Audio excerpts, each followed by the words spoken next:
Hey, assalamu alaikum, everybody that's watching anywhere, live or recorded. Assalamu alaikum wa rahmatullah. Bismillah ar-Rahman ar-Rahim. Rabbi shrah li sadri wa yassir li amri wahlul 'uqdatam min lisani yafqahu qawli. Just wanted to give a huge shout out to all of our guests that are here today, particularly A Continuous Charity for putting this together, for getting us on together and getting to know the change makers in the Muslim community. This is what it's about. And we've got some change makers here today. Faizan, our co-founder from A Continuous Charity, Faizan Sayed. Mr. Sayed, how are you? Assalamu alaikum, everybody. Alhamdulillah, I'm doing great. Abdullah, how are you doing today? Awesome. I'm doing great. Alhamdulillah. We're both in our little ACC offices here. And Brother Mahmoud, seems like you're at home. How are you? Assalamu alaikum. I'm doing well. I'm actually at my in-laws currently. You're at in-laws. You had to disclose that just to make sure, everybody knows that. Alhamdulillah. And he's representing Maun, the first national federal credit union from the Muslim community. Anyway, so I wanted to start with an ayah. I want to start with an ayah that perhaps can be the theme of this podcast of Muslim change makers. أعوذ بالله من الشيطان الرجيم. إن الله لا يغير ما بقوم حتى يغيروا ما بأنفسهم. That Allah doesn't change the people until they change themselves. This is from Surah Ra'd, Surah number 13, Ayah 11. And what I've noticed is that the Muslim community in America and all across the world is changing, is growing. And we're seeing a lot of positives, even in this tough time. May Allah subhanahu wa ta'ala help our brothers and sisters all across the world, especially at this time in Palestine and Gaza, and liberate them and bring them the freedom that they deserve. And those that have the opportunity everywhere in the world, you see like Muslim projects like popping up left and right. And that's what inspires me. It keeps me going to see that our community is making a difference, is changing themselves so they can change the world. That's what this podcast is all about. So today I'm going to allow Brother Faizan to just chime in here, start us off a little bit about ACC. Go right ahead. Alhamdulillah, I love that reminder from the Quran al-Kareem that Allah does not change the condition until they change that which is inside of themselves. Ultimately, I fundamentally believe that game changers, especially Muslim game changers, are following this ayah because they not only believe in Allah and His wahi and His revelation, but they want to see the deen of Allah established and be part of the world and part of our society. The Akatis charity story is really a story that follows that ayah to the T. 10 years ago, when I was a young man, I had mashallah more hair at that time. I was studying at Drake University and I met my dear friend Dr. Atar Haq while he was in medical school. And Dr. Atar, mashallah, he was that type of Muslim that would go to the masjid a bit too often, right? He knew everybody there, he knew everybody's business. And what he would do is he would meet these young Muslims who needed help paying for their education loan. They ran out of money and they couldn't continue their education. So Dr. Atar would use his own money, aka his father's money, who's a physician, without telling him, alhamdulillah, of course, and he would use that money, loan it to these students at interest free, and in this amazing notebook, he'd keep track of everybody. Every month he'd follow up with them to remind them to pay him back. And as you can imagine, that got pretty overwhelming pretty quickly. So he called me when I was the director of CARE at that time, the Council on American Islamic Relations. I have background in contracts and other type of fields as well. So he said, hey, what if we create a charity that revitalizes the prophetic waqf system, that brings the deen of Allah on this earth, that helps our kids get educated by doing a simple thing, which is just raising money from the Muslim community, giving that as interest-free loans, getting into legally binding contracts with those students, so that way they're going to pay back their loans. And as the students pay back their loans, we recycle that money, creating a sadaqah jariyah, a continuous charity, and loan it to the next student and the next student and to the next student. As Abdullah knows, mashallah, with that simple idea, with that simple desire to enact this amazing ayah of the Quran, which is Allah does not change the condition of people until they change that within themselves. By doing this simple act, we've been able to go from $60,000 helping 5 students to now 10 years later, over $8 million, helping over 500 students all across the country. Bidnillah, may Allah accept us, all of our work. And I'm so excited that you're here, brother Mahmoud, in order to talk about the work of Maun. And really, the credit union idea is such a fascinating idea. I think we all want to get our money out of banks that are for-profit, interest-bearing, support Israel and other countries. And I'm excited that you're here to tell us about some of that effort. Thank you. Yeah, awesome. I mean, we're super honored to have a member of the executive team from Maun Federal Credit Union. You can go check them out as maunfcu.org. They're not just leaders in the financial community, but also ambassadors of what ACC's mission is, that interest-free, getting us out of that slavery of interest-bearing loans and providing solutions that are more in line with our faith values. So Brother Mahmoud Suleiman, correct me if I pronounce it incorrectly, has a background in finance and consulting with 3 years of experience at PwC as an auditor. He honed his skills and attention to detail there and transitioned into CFGI, which you're going to have to tell me what that is. He spent a year leveraging his expertise as a consultant before embarking in an entrepreneurial journey. And then he started his own consultancy and bookkeeping business that's tailored towards e-commerce brands. So that's really unique. Tell us a little bit about that. He's deeply committed to serving at Maun Federal Credit Union and also the Muslim community at large, initially as a volunteer and currently serves as a member of the supervisory committee. Mahmoud helps oversee many of the day-to-day operations as well as the marketing efforts. And I'm sure with all of your experience, you're providing a lot of value there. So tell us a little bit about that. Yeah. So a few years ago, I got married, and when I got married, it kind of caused me to think a little bit more long term, right? And I think like many from our generation, I had the same mentality of, I'm gonna work 10, 20 years, and then in 20 years, I'm gonna get more involved in the community. I'm going to start that business. I'm gonna do everything, and then it kind of put things into perspective. And so once I kind of began to think a little bit deeper, I realized that, if I want to accomplish something, I need to begin today. And, you know, and so essentially I kind of took the leap, and, Maun, I had heard about it previously. And, it was something that kind of piqued my interest. And so I began to take interest, and I began to speak with the leadership team. And due to my background and some of the people that I knew within the organization, I was able to kind of get involved, and then quickly became one of the active volunteers. And then recently, as of October of last year, I became a part of the supervisory committee. Yeah. Awesome. No, thank you so much. I appreciate that background as well. You know, we touched a little bit about what ACC is. Brother Faizan just did, and we want to do what we're doing, inshallah, with excellence. What are some, if you were to give me just a one-liner what Maun does, not only its mission, but it's also values, what would you say that they are? Yeah. So I'll kind of give you a little high level of what Maun is. So Maun is a federal credit union, which is, a lot of people kind of have heard of a credit union, but don't really know what it means. A credit union is similar to a bank where it provides banking services, but the organizational structure is a little bit different. It's structured in a way which is more community focused. So a bank has shareholders where, larger banks, if they've IPO'd, they have, the stockholders. Smaller banks have, kind of institutional investors who have ownership shares. So when the bank makes a lot of money, they get all the profits. Where credit union differs is that in the organizational structure of a credit union, you have members, right? And so as a depositor into the credit union, you become a member. And so what that means is you're allowed to now, vote on. When I was, put into the supervisory committee, I was voted in by the members. So that means everyone who was a depositor had the right to come in and vote for, my election, for our chairman's election.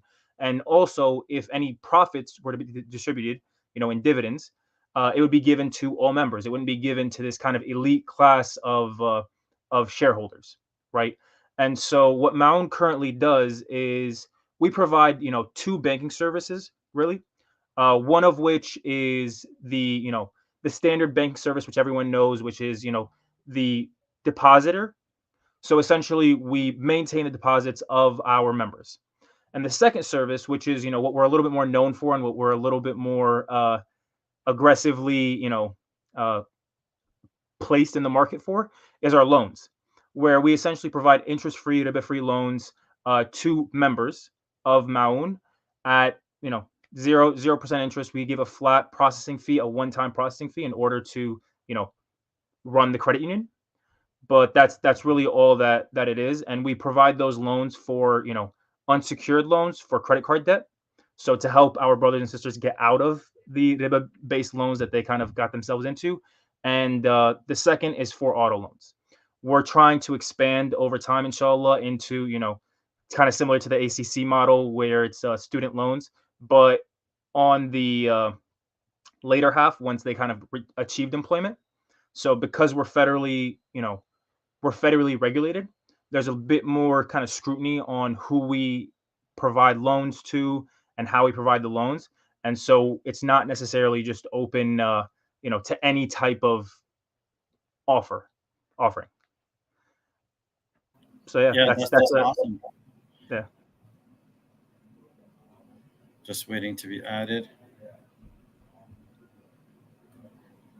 There you go. No, I think that's awesome. Thanks for telling us like what a credit union is, and what are the moving pieces of the credit union, how it's different than a bank, how it operates. But why? Like, why did you guys start this credit union? What's the story of its founding, for example? Yeah. So the credit union was founded by Dr. Irfan Galeria, who, he kind of, while he was in school, he kind of had the uh, same idea as your founder, brother Faizan, and Dr. Atif, where he kind of, began to think about the system that we currently live in and how we can adopt it towards, Muslim values. And him, along with, Dr. Nadeem Baig, brother Arif Patel, and many others, myself not included, kind of came together and, decided to formally, begin the process. Now the issue was initially that there's a lot of regulatory scrutiny that's required in order to, begin something like this. In order to be federally accredited, you have a lot of paperwork, a lot of, thing kind of box that you have to check off. So kind of going through that was a lot of the initial kind of growing pains. But alhamdulillah, the credit union began, I believe, as an idea like 20 years ago. But in actuality, it began a few years ago, and it's alhamdulillah only grown since then. We had, a few initial kind of large deposits, which really fueled the credit union. And then from there, we've, attracted new depositors, new members from the communities that we are active within. And that's really been the kind of the story. And essentially the ultimate purpose is to develop a system in which the Muslim Ummah, provides for itself. Because I'm going to go back a little bit into, what a bank does. Essentially, a bank, what it does is you put your money in the bank, and then you kind of think that it's just gone, it's in this void, but it's not. What the bank does is the bank takes that money and it turns around and it gives out loans, and then it uses the profits from those loans to then, create other investments, and then create this, massive, profit pool, which benefits the shareholders. Right now, where Maun's goal is essentially, not everyone has the capacity or the will to just give, in charity, right? Because the charity, it's a great action, but it can be difficult for some, right? And so what Maun's, goal was that the banks essentially keep your money and give them out as loans, and it's still your money. So why isn't there an alternative to that service that can be provided by the Muslim Ummah, right? And so that's essentially where Maun kind of steps in and fills that void of providing a holder of deposits that then pools that money. Because, me as Mahmoud, you as Faizan, you as Abdullah, you guys, all of us have, only a very limited amount of resources. But when we combine, right, and we combine with another 100, 200, 500,000 people, it produces a pretty large, pool of resources. And that pool of resources can now be given as a benefit to the ummah, right? So the level of impact that me as Mahmoud can have is smaller compared to the level of impact that Maun can have. And so that's the overarching goal, and, what we're moving towards. MashaAllah. No, I really love that. And I'm so happy that you guys have established this and you're really thinking that from that perspective. I know for me, I have a bank account for many years, and it really does just go to helping the bankers make a profit off of my money, using it to reloan, or with the fee structure, but if you don't pay at a certain time, the fee structure to really profiteer off of that. So I didn't know much about credit union beforehand. It's really good to hear the different structure, and it's a more of a membership model. And I'm sure it's really excited to know that. I guess one of the questions that we have is, so we know sort of how you started your story, what it does right now. Let's say if everything goes fantastic for the next 10 years, where do you see yourself, or how do you really see Maun growing, and what kind of impact do you want to make in the community? Yeah. So there's really one of two options, right? Or one of two opportunities. Either one, Maun inshallah grows in and of itself and grows into every community within America, and as many as will accept us, and essentially provides banking services at a community level, but at the to the greater Muslim community of America and potentially the Americas, or a potentially franchise model, right? Where essentially the idea the idea is there, and it's replicable, and it's actually more replicable at the community level than it is at the national level, where essentially you can because there is a level of, again, we're regulated by the National Credit Union Association, which is a federal governing body, which means that we have to fulfill certain obligations, and we have to kind of check off certain boxes. With that, it makes it hard to scale kind of this community based project, right? So at the community level, if we were to say, the Chicago community has their own version of Maun, the Texas community or the Austin community has their own, and the Southern California has their own, and each of these communities has their own version of Maun with an overarching decentralized kind of governing body. That could potentially be a very interesting conclusion to the not conclusion but continuation of the Maun story. And so That's really those cool. So it would be almost like, every city could so there's the two model that you have: the centralized approach, which is Maun actively grows into other cities and communities, and then you're obviously regulated by the commission, so you have to follow specific laws. But the benefit, I think, for your viewers is that those regulations also provide protection for the customer as well, right? The regulations exist not only to limit but also to provide that protection as well. Could you talk a little about that? Then I want to talk about the franchisee model for a little bit. Then we'll go to the next question. Yeah, no, of course. So essentially, what the NCUA does is they govern how we can, to an extent, how we can give out the loans, right? And so what it is we have to hit certain metrics, right? And that affects our camel rating. So our metrics will go, we gave out X number of loans to people with this credit score, X number of loans to this with these credit scores. The risk rating now of our loans is 5, right, which is extremely risky. All right, so now that means that we as an organization are deemed as worse. Now we do that 2 years in a row, then the NCUA would come in and say, all right, you guys are extremely risky, and you've been extremely risky. Now, for the sake of your depositors, we think that you guys should not continue, and so we're going to ask you to essentially kind of either sell off your loans or figure out what to do to get your members deposits back, and then give them their deposits and shut down operations. So essentially, it is very it's like the United States government doesn't really play around, right? So they, especially when it comes to finances, and so they make the process very, very kind of bureaucratic and very, very process oriented in order to protect the members and depositors money, so that way it limits the amount of risk that's involved. No, that's awesome, and thank you for that insight. One of the things that I've been thinking about, because I've been interested in banking for a long time, is I like what you mentioned about the franchisee model, almost kind of creating local, Maun branches, or however you want to call it, that go in cities, and not only are they doing the work amount, which is deposits and loans and whatnot, but as time goes on with strategic planning, you can actually create a system where you're funding the overall growth or strategy for a particular community based on what the members want. So I mean, I really like that model. I think it could be something that could be very interesting. But obviously, you have to first establish yourself and then go into these areas. How is that franchisee or that expansion model kind of looking right now? Are you still in those early stages of getting Maun sort of set up before you can do that? Yeah.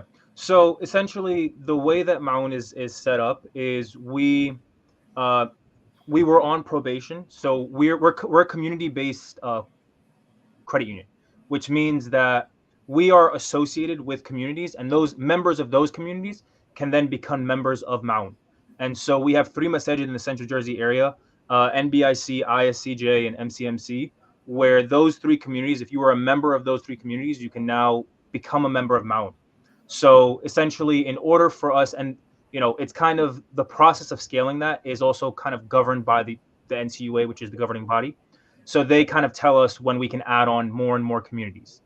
And so essentially, it's not, once we kind of prove ourselves out a little bit more. We started off with two communities. We've integrated a third, and as we can continue to kind of prove out the fact that we are a valid organization, we can handle the growth, we can handle the scaling.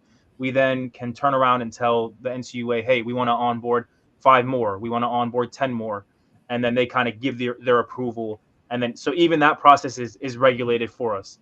So it makes it a little bit kind of difficult to scale, but at this stage it's difficult. But inshallah, as we grow, and there are many credit unions who kind of, church-based credit unions which do similar, work. Obviously, they don't care about interest though, so it's a different value prop. But there are similar church-based credit unions where they've done the same thing and they've scaled massively and very quickly. But once they kind of got over that initial hump. So I think to answer your question, we're still to an extent in that initial hump of, we proved ourselves that the model works, and now we're onboarding our first community, potentially onboarding our second community, inshallah. And so if we can prove that our onboarding process works, our scalability is there, then we're given the opportunity to grow further. That's awesome. I know you and I can talk about technicalities all day. I'm really interested, but Abdullah's got some really good questions for the end user and for a lot of the listeners, I think. Abdullah, go for it. Yeah, no, I mean, I just wanted to know, like, you got somebody listening and they want to join. You mentioned they got to be a member of a certain community. How can somebody start banking with you? What's the benefit of banking with you? Is it as easy as, got your mobile phone and you got your apps and you're ready to go, or how does it work? Yeah. So like I said, we are a bit limited in the scope of who we can accept. We're only limited to the three communities that we're involved with. So from that sense, if you are a member of those communities, then you can, kind of come with us. If not, wait for a couple of years, inshallah, and we will be at a masjid near you. But with that being said, it is a little bit of a, it's not as easy as necessarily, you just, go on your Chase app and get on. We're actually currently developing an application for ourselves. So that way, as we grow, we become more and more, user friendly, our UX improves and all that good stuff. But essentially, as of now, it's, you kind of, as a member of one of these communities, you go to the Maun website, you create an account, and then it goes through an approval process on our end, where we kind of confirm that you are in fact, a member of one of the communities, and then you are approved, and then you can apply for a loan, or you can just deposit money. And once you've done that, you're a member. And we're expanding our service offering as well into things like bill pay and other areas where it's again more providing more and more banking services in order to attract the members. So the biggest benefit really of using Maun is in our use of funds. That's it. It's when if you're looking from a dunyawi standpoint, there isn't much in the way of benefit, truthfully. Like, it's, you have your money is just as safe in Maun as it is in Chase, but full transparency, the Chase UX is significantly easier and better than Maun's. Maun, you give us a call, you'll deal with a real person. So that's I guess one benefit versus Chase. I use Chase for my my personal and my business, and I hate them, but it's just so you kind of have to.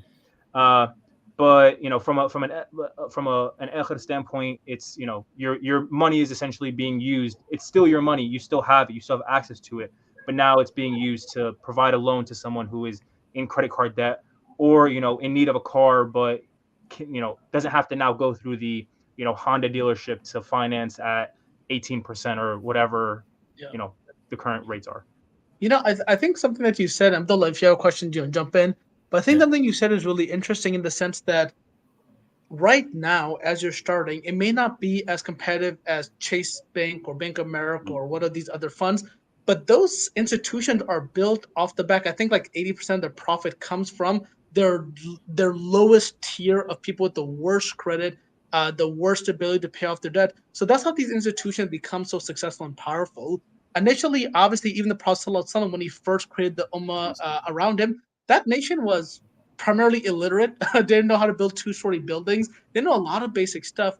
But when you invest in the right thing at the right time and you have the idea in the right place, the ability for it to grow and get better, I think, is something that is fundamental. And I know I'm excited after this call to check out Maun and maybe even start banking. I don't know if I can, but there's some legalities with it.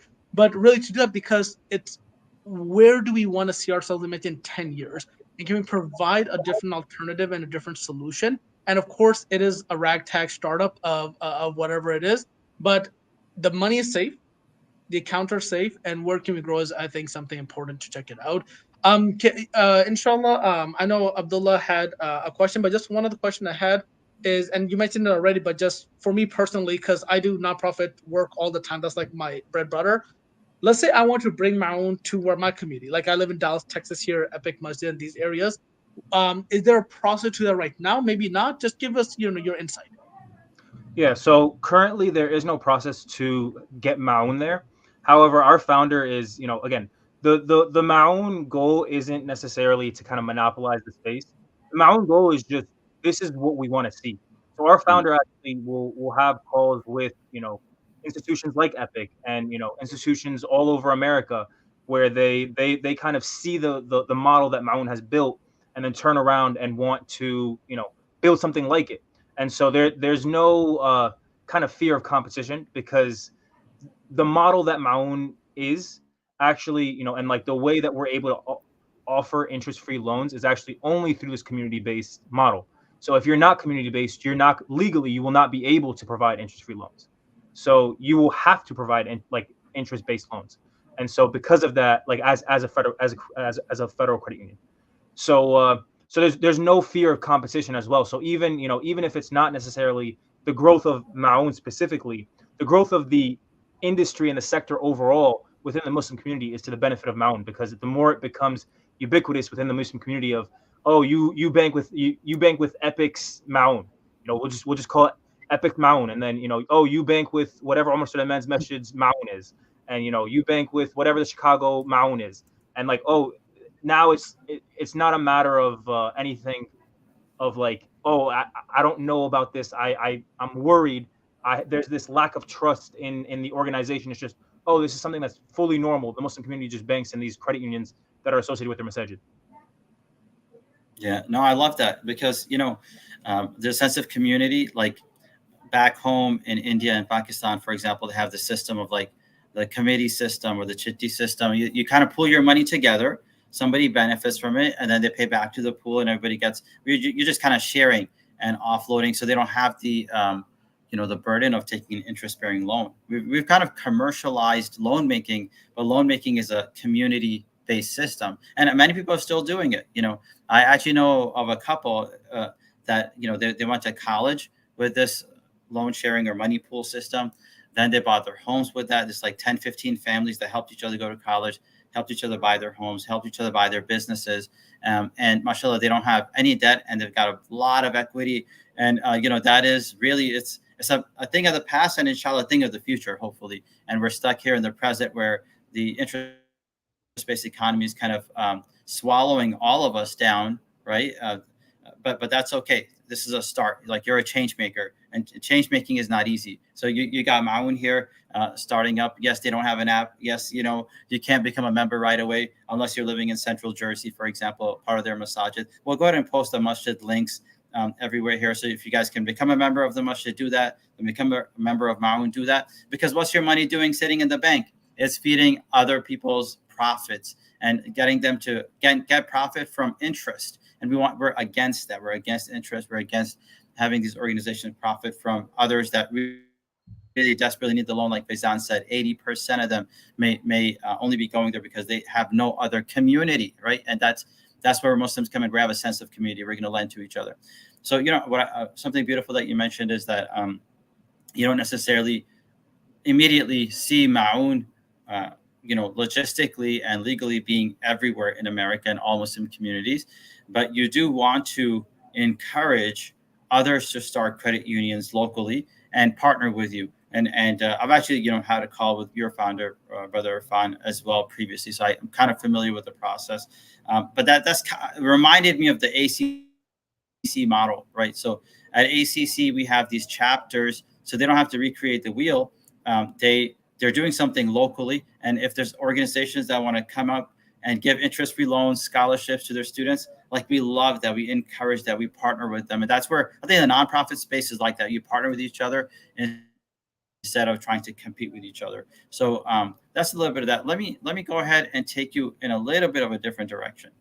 Can you share your perspective? Like, you shared interest-free, but in your own values, especially in the Islamic finance context, why is it so important to have solutions like Maun, solutions like ACC, and solutions like those that are hearing that they're going to start, inshallah, to help us be a community-based organization, avoid riba? What do you think about that? Yeah.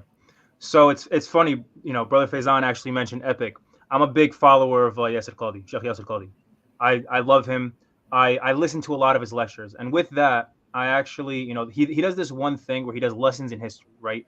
And he'll give, all these different lessons. And one thing that really resonated with me was some of the things he said about American history, right? And the history of Islam in America. And the fact that America actually, Islam was in America since its foundation, and not just from the common, mythology of only the slaves were the Muslims. No, actually, people came to America as Muslims in the 1700s, in the 1800s. People from the Ottoman Empire who were kind of escaping, and as the Ottoman Empire was collapsing, and as the Ottoman Empire was degrading into the sick man of Europe, or whatever the phrase was, people were coming, up until the early 1900s. But you really only see the Islamic essence in America starting in the 70s and 80s and 90s. That's really when it kind of the movement began in the country. And one of the reasons that Sheikh Yasser Qadhi kind of quoted for or mentioned for this is because they never took they never evolved the community. They never took it to the next level, right? So the first level of it is coming, right? You come and you practice.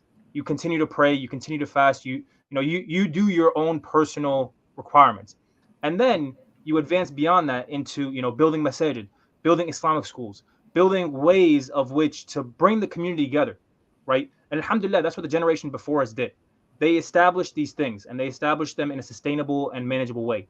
Now, phase 3 is this evolution, right? Is things like ACC, things like Maun, things like all these other the retirement homes, and all these kind of new concepts, these new creative concepts of how do we make a future for the Muslim ummah in America, right? And so without that evolution, there is no sustained Muslim community in America. It's eventually, it will taper out, it will die out, and then we'll be like the people in Australia who I think it was the one of the prime minister, or one of the high-ranking members of parliament, is like full Muslim name, like 100% Muslim name, no Muslim identity, right?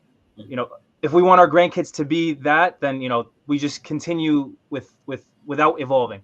But in order to make the Islam flourish in America, which at the end of the day, this is the I know you mentioned Pakistan and India, but I'm sure I was born here. I really don't, I've traveled the world. I really can't see myself living anywhere but here, right? And so this is where I hope to raise my kids, inshallah. This is where I hope my grandkids are raised. And in order for that to happen, in order for that to be in a way that is hopefully, inshallah, even more aligned with Islamic values than what I had to kind of face, what my parents had to face, is to create a better system. And that's kind of the overarching goal, and why something like Maun and ACC is not just good to have, but need to have. I think something that you said that's really cool, and I have a question from one of our viewers I'll ask in a second. One of the things you said that's really cool is that the deen of Allah subhanahu wa ta'ala is really an ummah-based deen. There is the element of our own personal relationship with Allah, our spirituality, our growth, but also the calendar, the Islamic calendar began after the Hijrah, once the Islam system was created, because at the end of the day, we all have money. We all need banking. We need financing. We need schools. We need institution. We need funeral homes. We need these structural institutions in order to keep the deen of Allah alive.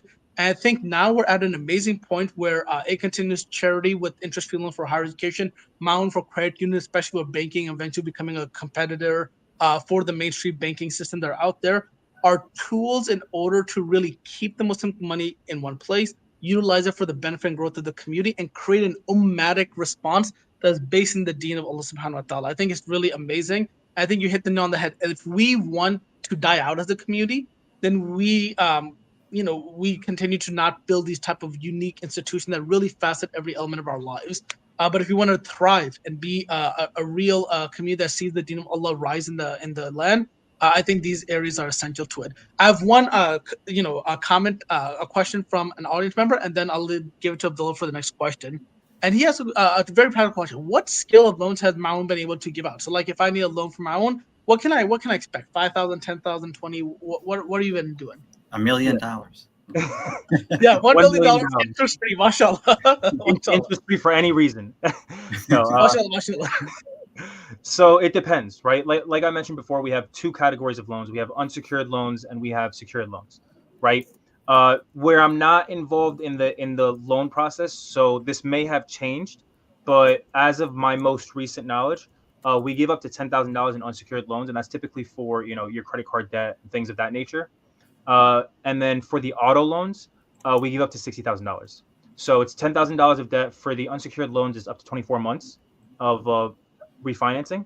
And then for the $60,000 of auto loans, it's up to 60 months. So 5 years. Awesome. Great question.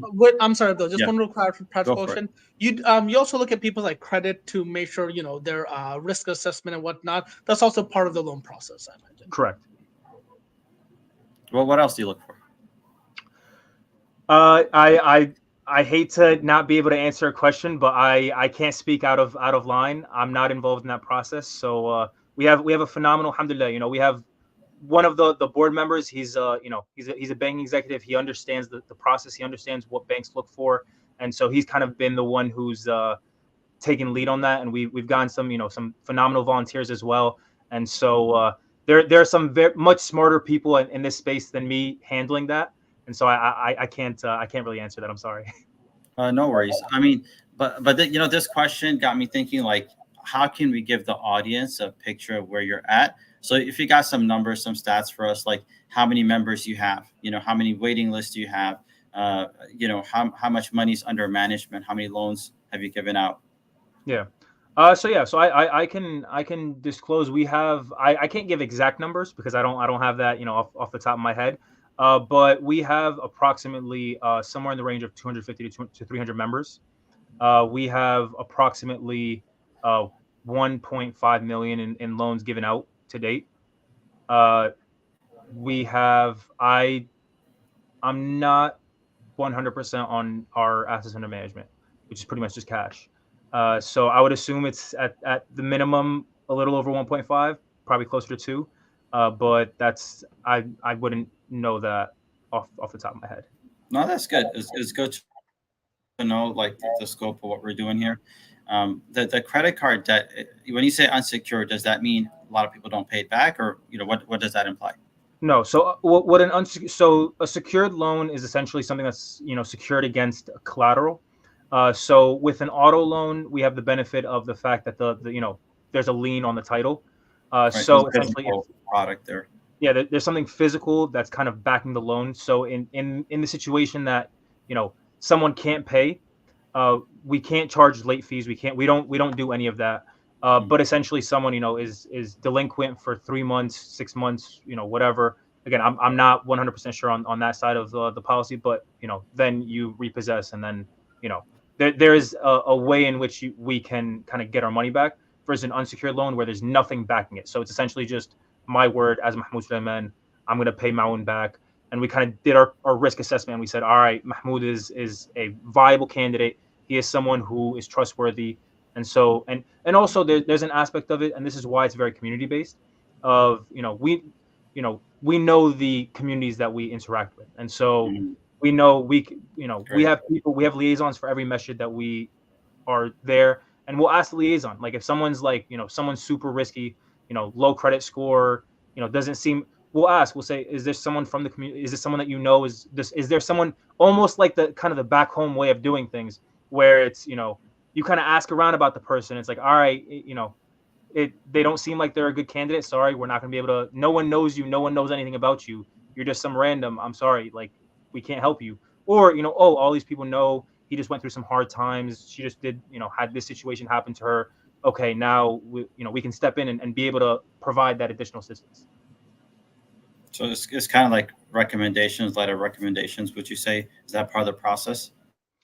It's not necessarily letter of recommendation. So there's an official like application process, but like there is almost like an informal part of the process where we'll ask around, right? Where we'll have our, if the person is a high risk person, which I don't know how many of those we gave out in the first place, Mm. but let's assuming this person's a high risk individual, they don't seem like they're someone who is capable or whatever of paying it back, but they say they have the funds to pay it back, then we'll kind of go about this informal process. And then to the NCUA, that's not a like it's not valid of a thing. But also we have a certain threshold of like we're allowed to give out X amount of kind of very risky loans, right? And so because of that, we have a little bit more freedom for that informal process. Not with every, we can't do that on a scalable way. We can't do that for every loan we give, but for for a few of the those more risky loans, we'll kind of go through that informal process to determine whether or not we will.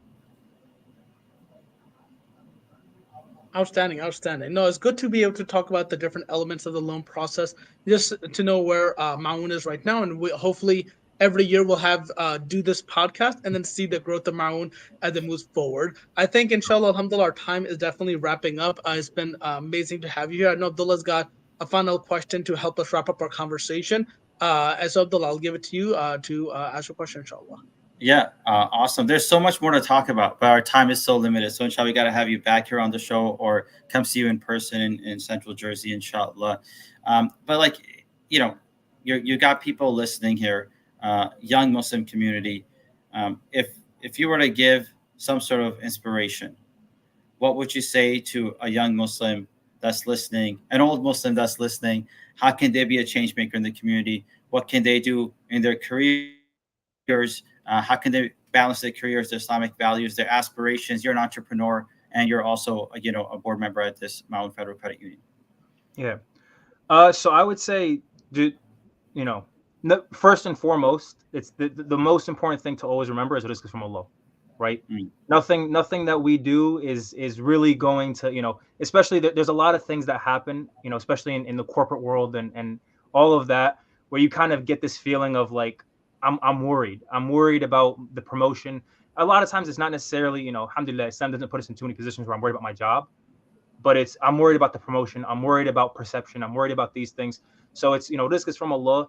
You be smart. You act with, with intelligence, but at the same time, you remember the rizq is from Allah. But then the second thing is actually, I'm going to give a small anecdote from yesterday, right? Yesterday, I was at a Mendy spot, right?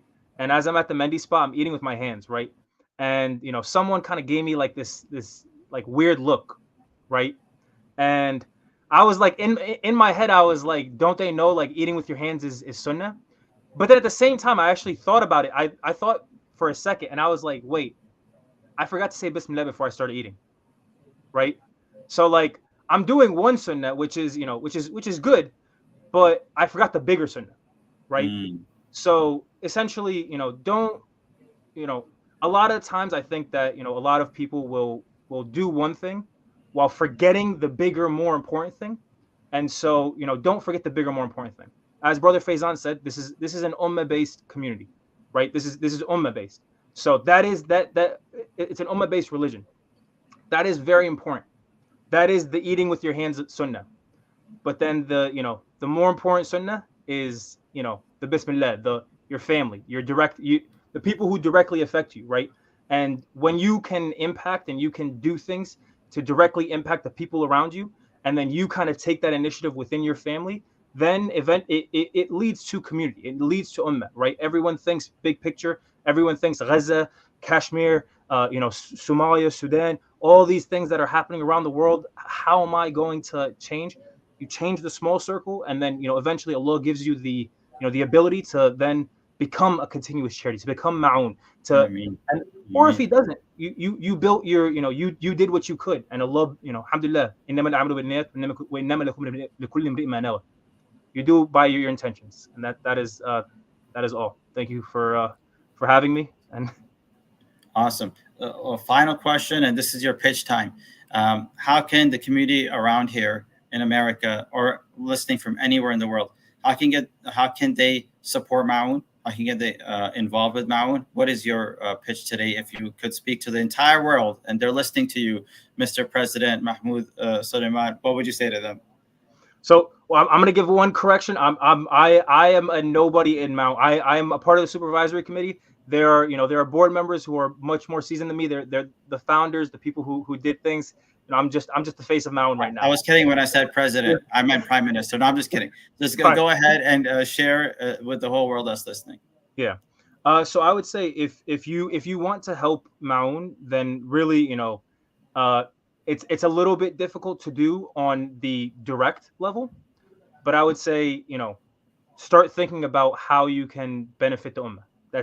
That's really it's hard to say directly for Maun because it's a little bit more kind of niche, where we're Central Jersey, part of these specific communities, but look into starting your own credit union for your own community. If you're not in New Jersey, you're in Texas, look into the process, reach out, look at our website, which is currently under renovation, so maybe look at it next month, inshallah.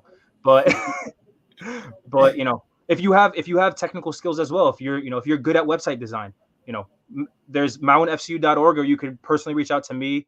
My first name, Mahmoud, Mahmoud, at maunfcu, Mahmoud S at maunfcu.org. If you have website building skills, you have app development skills, then reach out. We have talented people who are volunteering, but there's always room for more.